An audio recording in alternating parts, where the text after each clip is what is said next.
ಓಂ ಶ್ರೀ ಗುರು ಬಸವಲಿಂಗಾಯ ನಮಃ. ಅಪ್ಪ ಗುರು ಬಸವ ತಂದೆಯನ್ನ ಅವರ ಮಂದಿರಗಳಲ್ಲಿ ಜ್ಞಾಪಿಸಿಕೊಂಡು ಜಗತ್ತಿನ ಎಲ್ಲ ಮಹಾತ್ಮರುಗಳನ್ನ ಮುಮುಕ್ಷುಗಳನ್ನ ನೆನೆಯುತ್ತಾ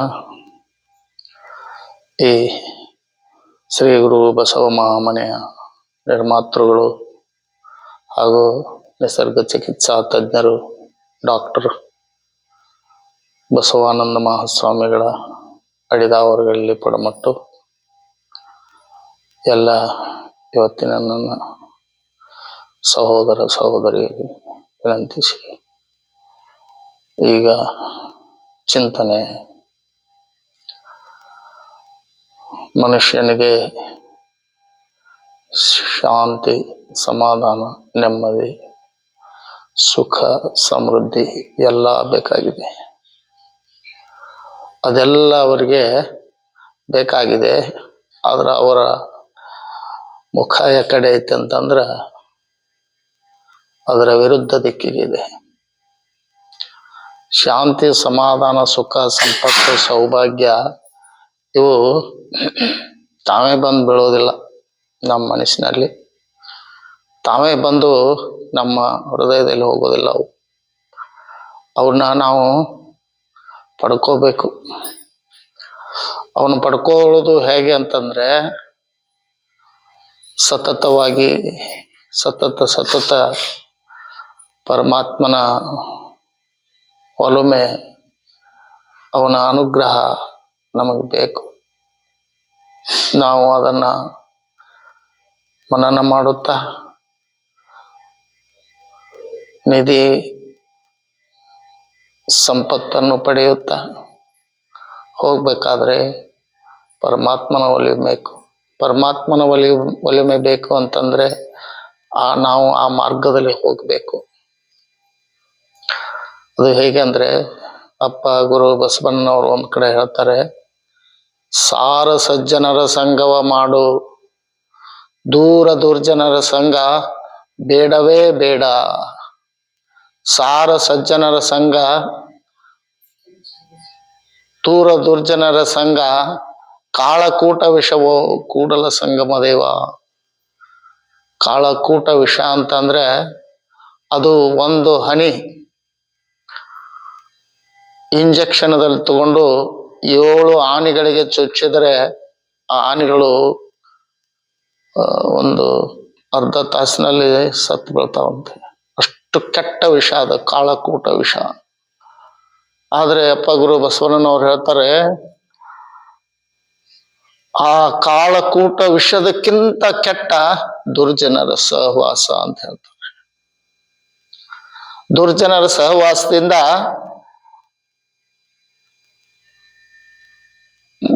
ಆ ಹಾವಿನ ಕಾಳಕೂಟ ವಿಷದಿಂದ ಅವ ಕಚ್ಚಿಸಿಕೊಂಡ ಒಬ್ಬ ಸಾಯಬಹುದು. ಆದ್ರೆ ಈ ದುರ್ಜನರ ಸಹವಾಸದಿಂದ ಇಡೀ ಮನೆತನವೇ ಸರ್ವನಾಶವಾಗುತ್ತದೆ ಅಂತ ಹೇಳ್ತಾರೆ. ಇಡೀ ಮನೆತನ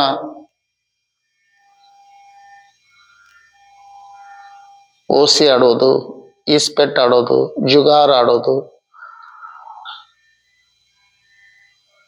ಮತ್ತಿನ್ನು ಏನೇನೋ ಅದಾವಲ್ಲ, ಅವೆಲ್ಲ ದುರ್ಜನರ ಸಹವಾಸದಿಂದ ಬರ್ತಾವ ವಿನಃ ಸಜ್ಜನರ ಸಂಘದಿಂದ ಬರೋದಿಲ್ಲ ಅಂತ ಹೇಳ್ತಾರೆ.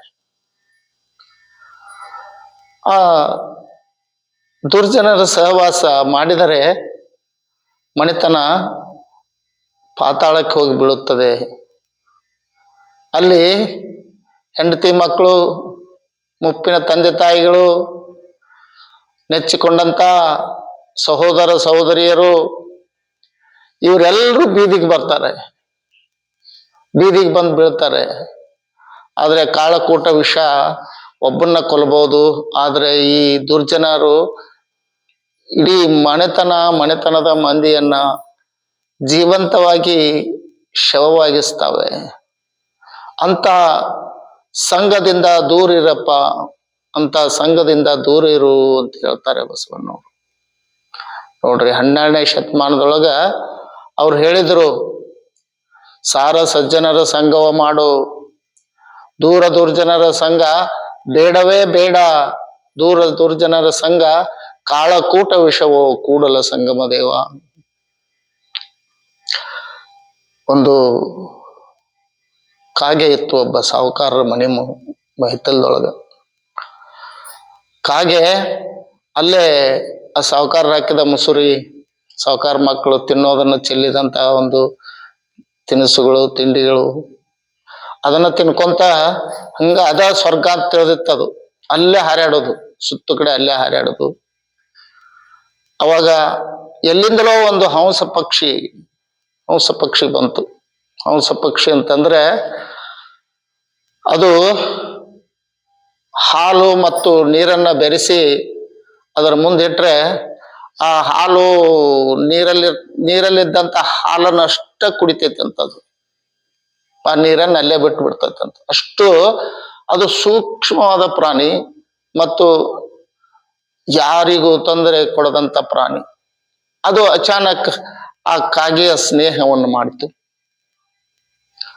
ಆ ಕಾಗೆಯ ಸ್ನೇಹವನ್ನು ಮಾಡಿ ಅದನ್ನ ಅದ್ರ ಜೊತೆ ಕರ್ಕೊಂಡು ಅಡ್ಡಾಡೋದು, ಸಮುದ್ರದೊಳಗ ಹಾರಾಡಕ್ ಹೋಗೋದು, ಅದನ್ನೆಲ್ಲ ಮಾಡ್ತಿತ್ತು. ಅದರ ಕಾಗೆಯ ರೆಕ್ಕೆ ಸೋತಾಗ ಅದು ತನ್ನ ದುಬ್ಬದ ಮೇಲೆ ಹತ್ತಿಸಿಕೊಂಡು ಬಂದು ದಡ ಮುಟ್ಟಿಸ್ತಿತ್ತು. ಈ ತರ ಅವರ ಆ ಹಂಸ ಪಕ್ಷಿ ಮತ್ತು ಆ ಕಾಗೆಯ ಸ್ನೇಹ ಬೆಳೆಯಿತು. ಬೆಳೆದು ಒಂದು ದಿನ ಹಾರಾಡ್ತಾ ಅದರ ರೆಕ್ಕೆ ಸೋತು ಅಲ್ಲೊಂದು ದೊಡ್ಡದೊಂದು ಮಾವಿನ ಮರ ಇತ್ತು. ಒಂದು ಶ್ರೀಮಂತರ ಹೊಲ ಅದು. ಆ ಶ್ರೀಮಂತ ಬಂದು ಆ ಹೊಲದ ಬಿಸಿಲಿನಲ್ಲಿ ಎಲ್ಲ ಕೆಲಸ ಮಾಡಿ ಆ ನೆರಳಲ್ಲಿ ಬಂದು ಮಲಗಿರ್ತಾನೆ. ಅವಾಗ ಆ ಹಂಸ ಪಕ್ಷಿ ಆ ಕಾಗೆಯನ್ನು ಕರ್ಕೊಂಡು ಬಂದು ಇಲ್ಲೇ ಒಂದು ಸ್ವಲ್ಪ ವಿಶ್ರಾಂತಿ ತಗೋ ಅಂತೇಳಿ ಟೊಂಗಿ ಮೇಲೆ ಕುಂಡ್ರಿಸ್ತು. ಅದು ಒಂದು 10 ನಿಮಿಷ ಕುಂತು ಎಲ್ಲ ಆರಾಮಾದ್ಮೇಲೆ ಆ ದುಷ್ಟ ಬುದ್ಧಿಯನ್ನು ಬಿಡ್ಲಿಲ್ಲ. ಅದು ಹತ್ಕೊಂಡ್ಕೊಂತ ಇತ್ಕೊಂಡ್ರದು, ಅಲ್ಲಿ ಹಾರಿ ಇಲ್ಲಿ ಹೋರಿ ಕಡಿಕ ಆ ಸಾಹುಕಾರ ಏನು ಮಾಡಿದ್ದಲ್ಲ, ಶ್ರೀಮಂತ ಏನೋ ಮಲಗಿದ್ದಲ್ಲ, ಅವನ ಮಕ್ಕದ ಮೇಲೆ ಬೀಳುವಂಗ ಅದು ಹೊಲಸನ್ನು ಮಾಡಿತು. ಮಾಡಿ ಆ ಹಂಸ ಪಕ್ಷಿಯ ಬಾಜು ಕುಂತದ್ದಂತ ಹಂಸ ಪಕ್ಷಿ ಅದ್ರ ಬಾಜು ಕುಂತಿತ್ತಲ್ಲ, ಅದು ದುಡಿ ಅದೇ ಹೊಲಸು ಮಾಡೈತಿ ಅನ್ನೋರಂಗಿತ್ತು. ಸಾಹುಕಾರಕ್ಕೆ ಸಿಟ್ಟು ಬಂತು. ಸಿಟ್ಟು ಬಂದ ತಕ್ಷಣ ಅವನ ತಲೆ ಅಲ್ಲೇ ಬಂದೂಕಿತ್ತು ಬಾಜುಕ ತಗೊಂಡನು ಹೊಡೆದ್ ಬಿಟ್ಟ. ಅದು ಹಂಸ ಪಕ್ಷಿ ಸತ್ತು ಹೋತು. ಯಾಕೆ ಈ ತರ ಅದು ಸತ್ತು ಹೋತು ಅಂತಂದ್ರೆ ಆ ದುಷ್ಟರ ಸಹವಾಸ ಮಾಡಿದ್ನು. ದುಷ್ಟರ ಸಂಘದಿಂದ ದೂರ ಇರಬೇಕು ಅಂತ ಹೇಳಿ ಅದಕ್ಕೆ ಬಸವಣ್ಣವರು ಸಾರ ಸಜ್ಜನರ ಸಂಘವು ಮಾಡು ಅಂತ ಹೇಳಿದ್ರು. ಸಾರ ಸಜ್ಜನರ ಸಂಘ ಮಾಡಿದರೆ ಅದು ಹೇಗಿರ್ತದಂತ ಅಂದ್ರ ಅದು ಜೇನು ಸವಿದಂತೆ ಇರ್ತದಂತ. ಸಾರ ಸಜ್ಜನರ ಸಂಘ ಹೆಜ್ಜೇನು ಸವಿದಂತೆ. ಸರ್ವಜ್ಞ ಮೂರ್ತಿಗಳು ಹೇಳ್ತಾರೆ, ಹೆಜ್ಜೇನು ಸವಿದಂತೆ. ಅದೇ ದುಷ್ಟ ಜನರ ಸಂಘ ಅದು ಕಾಳಕೂಟ ವಿಷದಂತೆ. ಅದಕ್ಕಾಗಿ ನಾವು ಜೀವನದಲ್ಲಿ ಯಾರ ಸಂಘ ಮಾಡಬೇಕು, ಯಾರ ಸಂಘ ಮಾಡಬಾರ್ದು ಅನ್ನೋದನ್ನ ಅರ್ಥ ಮಾಡಿಕೊಂಡು ಬದುಕಬೇಕಾಗಿದೆ. ಬಹಳ ಒಂದು ದುಸ್ಥಿತಿ ಈಗಿನ ಕಾಲ. ಯಾರು ಹೇಗಿರ್ತಾರೋ ಏನೋ ಅದು ಗೊತ್ತಾಗೋದಿಲ್ಲ, ನಮ್ಗೆ ತಿಳಿಯೋದಿಲ್ಲ. ಆದ್ರೂ ನಾವು ಯಾರು ಸಂಘ ಮಾಡ್ಬೇಕು ಅನ್ನೋದನ್ನ ನಾವು ಸ್ವಲ್ಪ ಮನುಷ್ಯನೊಳಗೆ ತೊಳ್ಕೊಂಡು ಬುದ್ಧಿ ಕೊಟ್ಟಿದ್ದಾನೆ ದೇವರು. ಆ ಬುದ್ಧಿಯನ್ನು ಉಪಯೋಗಿಸಿ ಬದುಕಬೇಕಾಗಿದೆ. ಅದು ಅವ್ರು 12ನೇ ಶತಮಾನದಲ್ಲಿ ಹೇಳೋದ್ರು, ಬಸವಣ್ಣವರು ಹೇಳಿದ್ರು. ಆದ್ರೆ ಮೊನ್ನೆ ನಾನು ಇದ್ರೊಳಗ ಟಿವಿ ನೋಡ್ತಾ ಕುಂತಿದ್ನಿ. ಅದನ್ನ ನಾನು ಯಾವ ಟಿವಿ ಇದನ್ನು ನೋಡೋದಿಲ್ಲ, ಚಾನೆಲ್ ನೋಡೋದಿಲ್ಲ. ನಾನು ನೋಡೋದು ನ್ಯಾಷನಲ್ ಜಿಯೋಗ್ರಫಿ ಮತ್ತು ಡಿಸ್ಕವರಿ ಆಫ್ ಇಂಡಿಯಾ. ಇವು ಎರಡು ಬಿಟ್ಟು ಯಾವ ಚಾನೆಲ್ ನೋಡೋದಿಲ್ಲ. ಆಗ ಒಂದಷ್ಟು ಕಾಡೆಮ್ಮೆಗಳು ಹಿಂಡು ನೀರು ಕುಡಿಲಿಕ್ಕೆ ಬಂದು, ಅದರಲ್ಲಿ ಒಂದು ಎಮ್ಮೆ ಗಬ್ಬಿತ್ತು. ಅಂದ್ರೆ ಅದು ಈಯಾಕ್ ಬಂದಿತ್ತು ಅಂತಾರಲ್ಲ ನಮ್ಮ ಉತ್ತರ ಕರ್ನಾಟಕದಾಗ, ಈಯಾಕ್ ಬಂದಿತ್ತು. ಈಯಾಕ್ ಬಂದಾಗ ಅವೆಲ್ಲ ನೀರು ಕುಡಿಯಾಕ ಹೊಳಿ ದಂಡಿಗೆ ಬಂದು, ಅಲ್ಲೇ ಈ ದನಗಳು ನೀರು ಕುಡಿಯಾಕ ಬರ್ತಾವು, ನಮಗೆ ಆಹಾರ ಸಿಗ್ತೈತೆ ಅಂತ ಹೇಳಿ ಎಲ್ಲ ಕ್ರೂರ ಪ್ರಾಣಿಗಳೇನಿದಾವಲ್ಲ ಅವು ಅಲ್ಲೇ ಜಾಪ್ ಹಾಕೊಂಡು ಕುಂತಿದ್ವು. ಅವಾಗ ಒಂದು ಸಿಂಹ, ದೊಡ್ಡ ಗಂಡ ಸಿಂಹ ಅದ ಆನೆಗಳ ಇದನ್ನ ನೋಡಿ, ಎಮ್ಮೆಗಳನ್ನ ನೋಡಿ ಅದು ಗರ್ಜನೆ ಹೊಡೆದ್ ಬಿಡ್ತು. ಗರ್ಜನೆ ಹೊಡೆದ ತಕ್ಷಣ ಎಲ್ಲ ಎಮ್ಮೆಗಳು ದಿಕ್ಕಾಪಾಲಾಗಿ ಓಡಾಕ್ ನಿಂತು. ಆವಾಗ ಇದು ಈ ಗಬ್ಬಿದ್ದ ಎಮ್ಮೆನು ಓಡಾಕ್ ಹೋತು. ಓಡೋ ಆ ಫೋರ್ಸ್ದಲ್ಲಿ ಓಡೋಳಿದಾಗ ಅದು ಮರಿ ಕರುವನ್ನು ಹಾಕಿಬಿಡ್ತು. ಕರುವನ್ನು ಹಾಕಿದ್ದನ್ನ ಆ ಗಂಡ ಸಿಂಹ ನೋಡ್ಲಿಲ್ಲ. ಅದ್ರ ಪಕ್ಕದಲ್ಲಿ ಇದ್ದಂತ ಒಂದು ಹೆಣ್ಣು ಸಿಂಹ ನೋಡಿತು. ನೋಡಿ ಅದೇನು ಹಿಂದಿನ ಜನ್ಮದ ಸುಕೃತ ಪುಣ್ಯನೋ ಅಥವಾ ಅದರ ಪುನರ್ಜನ್ಮದ ಒಂದು ಈ ಒಳ್ಳೆಯ ಸಂಗದಿತ್ತೋ ಅದು ಗೊತ್ತಾಗ್ಲಿಲ್ಲ. ಆದ್ರೆ ಅದು ಬಂದು ಆ ಎಮ್ಮಿ ಇದು ಬೇರೆ ಕಡೆ ಒಂದು ಪೊದೆ ಮರಿಗೆ ಹೋಗಿ ನಿಂತಿತ್ತು. ಇದು ಸಾವಕಾಶ ಹೆಣ್ಣು ಸಿಂಹ ಬಂದು ಆ ಇದಂತ ಕರುವನ್ನ ಬಂದು ಅದನ್ನೆಲ್ಲ ಮೈ ಎಲ್ಲ ನೆಕ್ಕಿ ಅದನ್ನೆಲ್ಲ ಸ್ವಚ್ಛ ಮಾಡಿ ಅದನ್ನ ಎಬಿಸಿ ನಿಂದಿರಿಸಿ ಒಂದು 4 ಹೆಜ್ಜೆ ನಡಿಲಿಕ್ಕೆ ಕಲಿಸಿ, ನಡೆದ ತಕ್ಷಣ ಅದನ್ನ ಅದ್ರ ತಾಯಿ ಅಂತೇಳಿ ಹೋಗಿ ಬಿಟ್ಟು ಬಂದು ಒಂದು ದೂರದ ಕಂಟಿ ಒಳಗ ಅದನ್ನ ನೋಡ್ತಾ ಮಲ್ಕೊಂಡಿತ್ತು ಈ ಹೆಣ್ಣು ಸಿಂಹ. ಅದು ಕರು ಅದ್ರ ತಾಯಿ ಅಂತೇಳಿ ಹೋಗಿ ಹಾಲನ್ನು ಕುಡಿದ ಬಂದು ಮತ್ ಮರಳಿ ಆ ಸಿಂಹದಂತಲೇ ಬಂತದು. ಅದ್ರ ಮೇಲೆ ಗೋನ್ ಇಡೋದು, ಅದ್ರ ಮೇಲೆ ಇದನ್ ಮಾಡೋದು, ಅದನ್ನ ನೆಕ್ಕೋದು, ಈ ತರ ಅವು ಇಬ್ಬರದು ಸ್ನೇಹ ಹೇಗ್ ಬೆಳೀತು ಅಂತಂದ್ರೆ, ಸಿಂಹದ ಮರಿನೋ ಅದು ಅನ್ನೋ ಮಗ ಕರುಣೋ ಅಂತ ಅನ್ನೋ ತರ ಅವೆರಡು ಅದು ತನ್ನ ಮಗಳನ್ನು ಅನ್ನುವಂತ ಒಂದು ಮನಸ್ಥಿತಿ ಒಳಗ ಆ ಸಿಂಹ ಅದನ್ನ ಜೋಪಾನ ಮಾಡ್ಲಿಕ್ಕೆ ಹೆತ್ತು.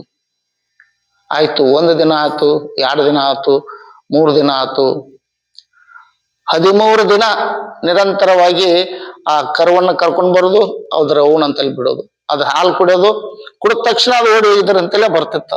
ಅದನ್ನ ಟಿವಿ ಒಳಗೆಲ್ಲ ತೋರಿಸ್ತಿದ್ರು. ಅದನ್ನ ನಾವು ಎಲ್ಲ ನೋಡ್ಕೊಂತ ಅಲ್ಲಿ ಏನಿದು ವಿಚಿತ್ರ ಅಲ್ಲಪ್ಪ ಇದು ಅಂತೇಳಿ ಎಲ್ಲ ನೋಡ್ಕೊಂಡ್ ಕುಂತಿದ್ವಿ. ಅವಾಗ ಅದು ಬರೋದು, ಇದ್ರ ಕೂಡ ಚಲಾಟ ಆಡೋದು, ಓಡಾಡೋದು, ಇದು ಆರಾಮ್ ನೆಳಗ್ ಮಲ್ಕೋತಿತ್ತು. ಅದು ಹಸಿರು ಹುಲ್ಲೆಲ್ಲ ಮೇಯ್ತಿತ್ತು. ಮತ್ ಬಂದಿದ್ರಂತೇಳಿ ಮಲ್ಕೋತಿತ್ತು ಹೆಣ್ಣು ಸಿಂಹದ ಹತ್ರ. 13 ದಿನ ಆಯ್ತು. 14ನೇ ದಿನಕ್ಕ ದೂರ ಮೇಲೆ ಒಂದು ಗಂಡ ಸಿಂಹ ಮಲಗಿತ್ತು. ಅದು ನೋಡ್ತಿದ್ದನ ಒಂದೇ ಜಿಗಿತ ಮಾಡ್ತಾ ಇದಾರಂತೆಲೆ. ಹೋದದ್ದ ಕರುವನ್ನು ಹಿಡಿದು ಮುರಿದು ಹಿಂಗ್ ಮಾಡಿ ಒಂದು ನಾವು ಹೇಗೆ ಸೌತಿಕಾಯಿ ತಿಂತೇವಲ್ಲ ಆ ತರ ತಿಂದು ಬಿಡ್ತೇವ. ಅವಾಗ ನಿಜವಾಗಿ ನಾ ಹೇಳ್ತೇನೆ, ನನಗೆ ನೆನಪಾದದ್ದು 12ನೇ ಶತಮಾನ. ಅವಾಗ ಅಪ್ಪ ಗುರು ಬಸವಣ್ಣ ಹೇಳಿದ್ದು, ಇವತ್ತು ನಾವು ಕಣ್ಣಾರೆ ನೋಡ್ತಿದ್ದೇವಲ್ಲಪ್ಪ, ಎಂತವ್ರ ಸಂಘ ಮಾಡಿದ್ರ ಏನ್ ಆಗ್ತದ ನಮಗ, ಎಂತವ್ರ ಸಂಘ ಮಾಡಬೇಕು ನಾವು. ಅದೇನೋ ಹೆಣ್ಣು ಸಿಂಹ ಅದೇನೋ ಅದಕ್ಕೆ ಹಿಂದಿನ ಸಂಸ್ಕಾರ ಇತ್ತೇನೋ, ಅದ ಸಂರಕ್ಷಣೆ ಮಾಡಿತು. ಆದ್ರೆ ಉಳಿದ ಸಿಂಹಗಳೇನಿತ್ತಲ್ಲ ಅವು ಕ್ರೂರ ಸಿಂಹಗಳು. ಅವು ಸಾರ ಸಜ್ಜನರ ಸಂಘ ಮಾಡಬೇಕು ಮಾಡಬಾರ್ದು ಅನ್ನೋದು ನಾವು ಗೊತ್ತಿಲ್ಲ. ಆದ್ರ ಕರುನ ಮುರುತ್ ತಿಂದ್ಬಿಟ್ಟು. ಅದು 12ನೇ ಶತಮಾನದಲ್ಲಿ ಬಸವಣ್ಣವರು ಹೇಳಿದ ಮಾತು ಈಗ ಸದ್ಯ ಈಗ ನಾವು ನಡೀತಿದ್ದೇವಲ್ಲ, ಹೆಜ್ಜೆ ಹೆಜ್ಜೆಗೆ ಅವು ನಮಗೆ ಪ್ರಸ್ತುತ ಆಗ್ತಾ ಇದ್ದಾವೆ.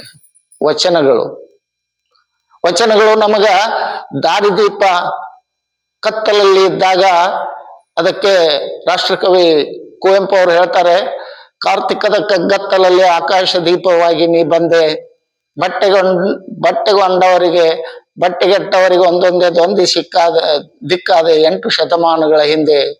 ಅಗ್ನಿ ಖಡ್ಗವನ ಅಂತ ಓ ಅಧ್ಯಾತ್ಮ ಕ್ರಾಂತಿ ವೀರ, ದೇವದಯಂಗುಹೆ ಧೀರ ಅವತಾರ ಶ್ರೀ ಗುರು ಬಸವೇಶ್ವರ. 12ನೇ ಶತಮಾನದಲ್ಲಿ ಜನರು ದಾರಿ ತಪ್ಪಿ ದಿಕ್ಕಾಪಾಲಾಗಿ ಹೋಗ್ತಾ ಇದ್ರು. ಎಷ್ಟು ಮೇಲ್ಜಾತಿಯವರ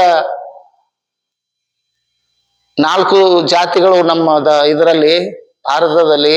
ಒಂದು ಶ್ರೇಷ್ಠ ಜಾತಿ ಅಂತಂದ್ರೆ ಬ್ರಾಹ್ಮಣ ಜಾತಿ, ಅದರ ತೆಳಗ ಕ್ಷತ್ರಿಯ ಜಾತಿ, ಅದರ ತೆಳಗ ವೈಶ್ಯ, ಅದರ ಕೆಳಗ ಶೂದ್ರ.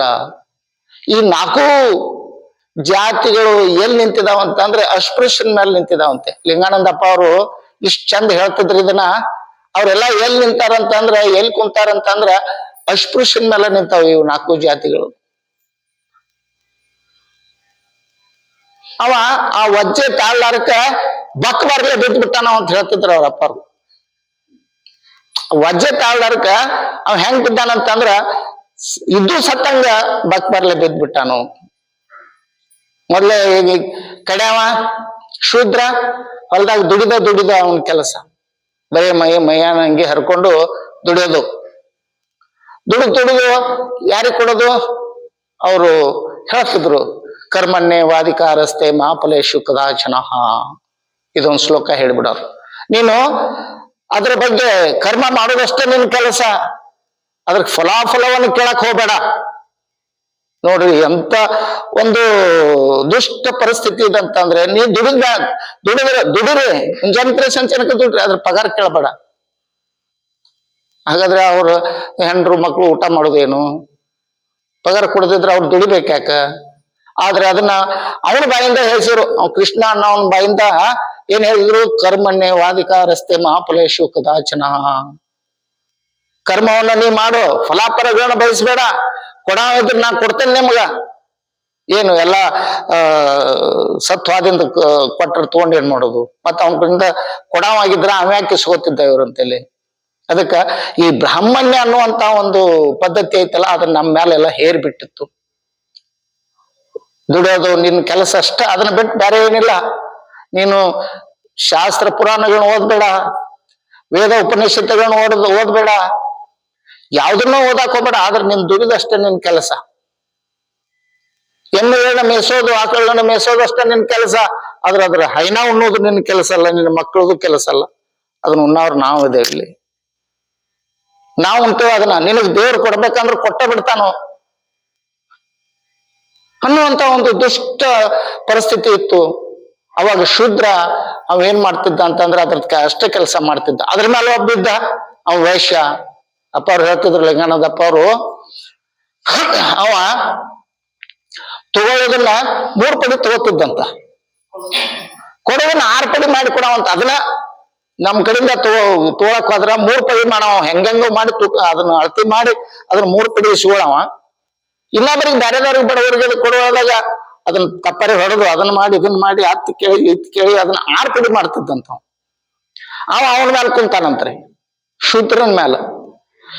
ಈ ವೈಶ್ಯನ ಮೇಲೆ ಒಬ್ಬ ಕುಂತಾನಂತ, ಅವ ಯುದ್ಧ ಮಾಡುವಂಗಿಲ್ಲ. ಐಷಾರಾಮ್ ಜೀವನದೊಳಗ ಅರಮನೆಯೊಳಗ ಆರಾಮವಾಗಿ ಸುಖಭೋಗಗಳನ್ನ ಅನುಭವಿಸೋದು. ಆದ್ರೆ ಯುದ್ಧ ಮಾಡೋರು ಬೇರೆದವ್ರು, ಅವ್ರ ಹೆಂಡ್ರು ಮಕ್ಕಳು ಸತ್ಯನಾಶ ಆಗೋದು. ಅವ್ರು ಯುದ್ಧದೊಳಗೆ ಸಾಯೋದು, ಇದ್ರ ಕೈಯ ಕಾಲ ಗೋಣ ಏನಾರು ಮಾಡಿಸ್ಕೊಳ್ಳೋದು, ಅವು ಉಪವಾಸ ಸಾಯೋದು. ಆದ್ರೆ ಅವ್ರು ಮಾತ್ರ, ರಾಜರವ್ರ ಮಾತ್ರ, ಅವ ಕ್ಷತ್ರಿಯ, ನಾನು ಇದನ್ನೆಲ್ಲ ಸಂರಕ್ಷಣೆ ಮಾಡ್ತೇನೆ, ನನ್ನ ಜೋಪಾನ ಮಾಡೋದೆಲ್ಲ ನಿಮ್ ಕೆಲಸ, ನೀವು ಯುದ್ಧ ಮಾಡ್ರಿ, ಹಿಂಗ್ ಹುರಿದುಂಬಿಸೋದು. ಅವ್ರನ್ನೆಲ್ಲ ಹುರಿದುಂಬಿಸುವಂತ ಇವನ ಮೇಲೆ, ಕ್ಷತ್ರಿಯನ ಮೇಲೆ ಒಬ್ಬ ಕುಂತಾನಂತ. ಅವ ಗಂಟೆ ಬಾರ್ಸವ ಪೂಜಾರಿ. ಆಮೇಲೆ ಅವನ ಕೆಲಸ ಏನಂತಂದ್ರ ಬರೇ ತೀರ್ಥ ಕೊಡು, ನೀರು ಕೊಡೋದಷ್ಟೇ ಅವನ ಕೆಲಸ. ಅವ ಎಲ್ಲರದು ಉಪಭೋಗ ಮಾಡ್ಕೊ ಅವ ಅಂತ. ಈ ಚಾತುರ್ವರ್ಣದೊಳಗ ಈ ಅಸ್ಪೃಶ್ಯನ ಅನ್ನೋರು ಏನಿದ್ರಲ್ಲ, ಇವರೆಲ್ಲರೂ ಏನಾಗಿದ್ದಾರಂತಂದ್ರ ಉಸಿರಾಡುವ ಒಂದು ಹೆಣಗಳಾಗಿದ್ದು, ಉಸಿರಾಡುವ ಹೆಣಗಳು. ಅಂತ ಪರಿಸ್ಥಿತಿ ಒಳಗ ಬಸವಣ್ಣ ಹುಟ್ಟಿ ಬಂದ. ಅವಾಗ ಯಾತರ ಬಂದ ಅಂತಂದ್ರೆ, ರಾಷ್ಟ್ರಕವಿ ಕುವೆಂಪು ಅವರು ಬರೀತಾರೆ, ಕಾರ್ತಿಕದ ಕಗ್ಗತ್ತಲಲ್ಲಿ. ಕಾರ್ತಿಕದ ಕತ್ತಲು ಅಂದ್ರ ನೀವು ನೋಡ್ರಿ, ಈ ರಾತ್ರಿ ಅವಾಗ ದೊಡ್ಡ ಇರ್ತಾವೆ, ಹಗಲು ಸಣ್ಣ ಇರ್ತಾವೆ. ರಾತ್ರಿ ಇದ್ರೊಳಗ ಚುಕ್ಕಿಗೆ ಸಹಿತ ಚಂದ ಕಾಣೋದಿಲ್ಲ, ಕಾರ್ಮೋಡ ಮುಸುಕ್ತಾ ಇರ್ತದೆ. ಅಂತದ್ರೊಳಗ ನಾವು ಅಕಸ್ಮಾತ್ ಯಾವ ತರ ದಾರಿ ತಪ್ಪಿ ಅಡವಿಯೊಳಗ ನಾವು ಹೋದಾಗ ನಮಗ ಅದ್ರ ಅನುಭವ ಆಗ್ತತಿ. ಇಲ್ಲಿ ಮನ್ಯಾಗಿದ್ದಾಗ, ಓಣ್ಯಾಗಿದ್ದಾಗ, ಊರಾಗಿದ್ದಾಗ ಅದ್ರ ಅನುಭವ ಆಗೋದಿಲ್ಲ. ಅದು ಹಾದಿ ತಪ್ಪಿದಾಗ, ಆ ದಿಕ್ಕು ತಪ್ಪಿದಾಗ ಅದು ಅದರ ಬೆಳಕಿನ ಅವಶ್ಯಕತೆ ಬೇಕಾಗ್ತದೆ. ಹಾಗೆ ಅಂತ ಒಂದು ದಾರಿ ತಪ್ಪಿದ ಕತ್ತಲೆ ಕಗ್ಗತ್ತಲೆ ಒಳಗ ಅವಾಗ ಸೂರ್ಯ ಉದಯ ಆದ್ರೆ ಯಾವ ತರ ನಮಗ ಆನಂದ ಆಗ್ತದ, ಆ ತರ ಬಸವಣ್ಣ ಹುಟ್ಟಿ ಬಂದಾಗ ಜನರಿಗೆಲ್ಲ ಆನಂದ ಆಯ್ತಂತ. ಕಾರ್ತಿಕದ ಕಗ್ಗತ್ತಲಲ್ಲಿ ಆಕಾಶ ದೀಪವಾಗಿ ನೀ ಬಂದೆ ಅಂತ ಕಗ್ಗತ್ತಲೊಳಗ ಸೂರ್ಯನ ಹಾಗೆ ಸೂರ್ಯನ ಹುಟ್ಟಿ ಬಂದಪ್ಪ ಅನ್ನುವಂತ ಒಂದು ಆ ಎಲ್ಲರಿಗೂ ಅದರ ಅನುಭವವಾಯ್ತು. ಅವಾಗ ಈ ನೆಲಕ್ಕೆ ಬಿದ್ದವರನ್ನ ಕೈ ಹಿಡಿದು ಮೇಲೆ ಎತ್ತಿದ ಬಸವಣ್ಣ. ಅದಕ್ಕ ಎತ್ತು ಎತ್ತು ಮೇಲೆ ಎತ್ತು ಅಂತ ಎಲ್ರು ಕರೆದ್ರು ಅವ್ರನ್ನ, ಬಸವಣ್ಣವ್ರನ್ನ. ಆದ್ರೆ ನಾವೇನ್ ತಿಳ್ಕೊಂಡಿದ್ದೇವೆ, ಎತ್ತು ಅಂದ್ರೆ ಒಂದು ದನ ಅಂತ ತಿಳ್ಕೊಂಡ್ಬಿಟ್ಟಿದ್ದೇವೆ. ಎತ್ತು ಆದ್ರೆ ಬಸವಣ್ಣ ಎತ್ತು ಅಲ್ಲ.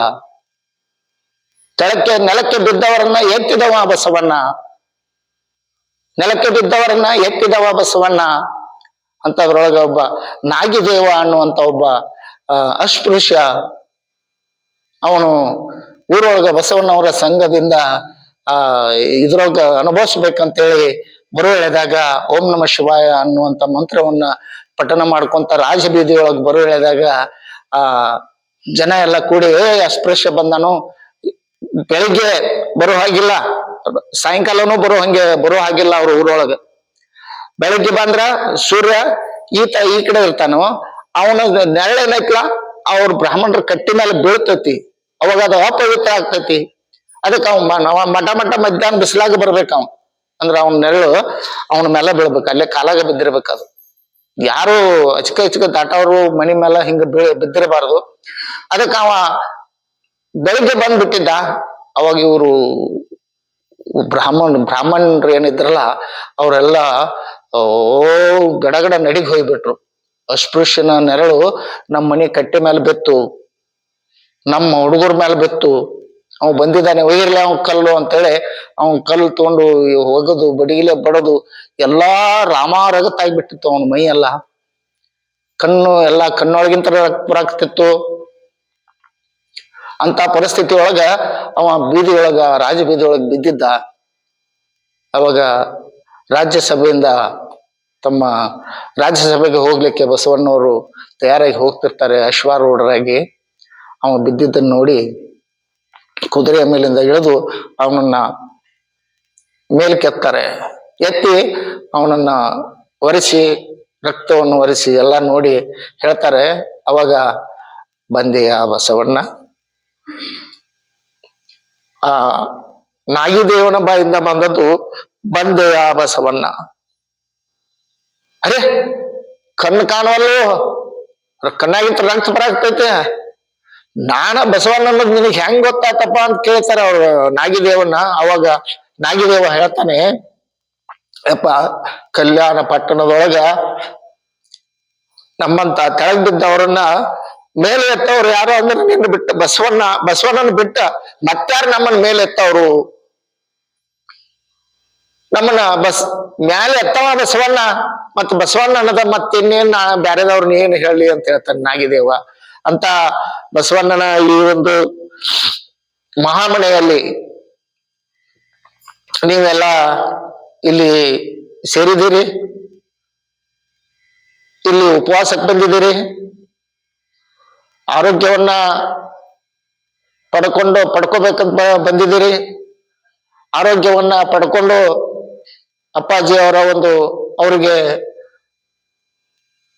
ಡಾಕ್ಟರ್ ಅಂತ ಬರೆದು ಕೊಟ್ಟಿದ್ದಾರೆ. ಈಗ ಡಾಕ್ಟರ್ ಬಸವಾನಂದ ಮಹಾಸ್ವಾಮಿಗಳು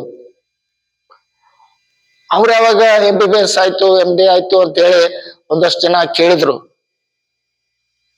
ಅವ್ರು ಯಾವಾಗ MBBS ಮಾಡಿದ್ರು ಅಂತೇಳಿ. ಆದ್ರೆ ಆ MBBS ಮಾಡಿದವರು ಆಗದ ಅವರ ಕೈಲಿಂದ ನೀಗದಂತ ಒಂದು ವೈದ್ಯಕೀಯ ಜೀವನ ಏನೈತಲ್ಲ, ಅದನ್ನೆಲ್ಲ ಜನರನ್ನ ರೋಗದಿಂದ ಮುಕ್ತರನ್ನಾಗಿಸುವ ಒಂದು ಗಾಡ್ ಗಿಫ್ಟ್, ಅವ್ರಿಗೊಂದು ದೇವರ ವರ ಅದು.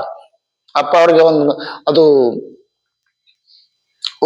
ಅವಗುಣ ಇದಿರ್ಬೋದು, ಕಣ್ಣು ಇಲ್ದಿದ್ರು ಪರವಾಗಿಲ್ಲ, ಆದ್ರೆ ಈ ರೋಗಿಗಳನ್ನ, ಈ ದಾರಿ ತಪ್ಪಿದವರನ್ನ ಒಂದು ಸರಿದಾರಿಗೆ ಒಳ್ಳೆ ಆರೋಗ್ಯವನ್ನು ಕೊಡುವಂತ ದೇವರ ವರ ಅದು.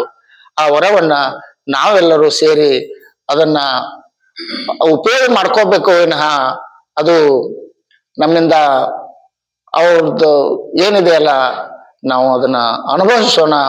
ಅದರಿಂದ ನಾವು ಆರೋಗ್ಯವಂತರಾಗೋಣ. ಆರೋಗ್ಯ ಇದ್ರೆ ಎಲ್ಲ, ಆರೋಗ್ಯ ಇಲ್ದಿದ್ರೆ ಏನು ಉಪಯೋಗ ಇಲ್ಲ. ಎಲ್ಲ ಇದೆ ರೀ, ಗಿಡ ತುಂಬ ಹಣ್ಣಂತ ಗಿಣಿಬಾಯಿ ಹುಣ್ಣಂತ. ಆತರ ಆಗೋದು ಬೇಡ.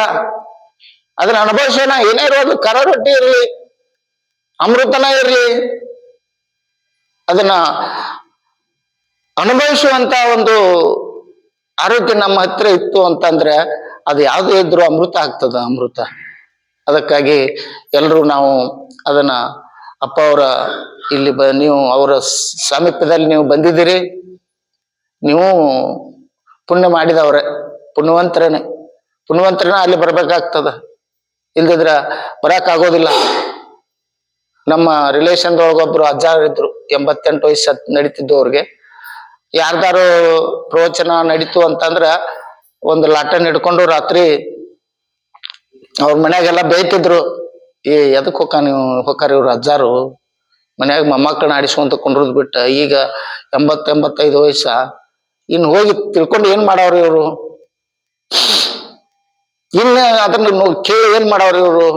ಮನ್ಯಾಗ ಕುಂಡ್ರಬಾರ್ದ?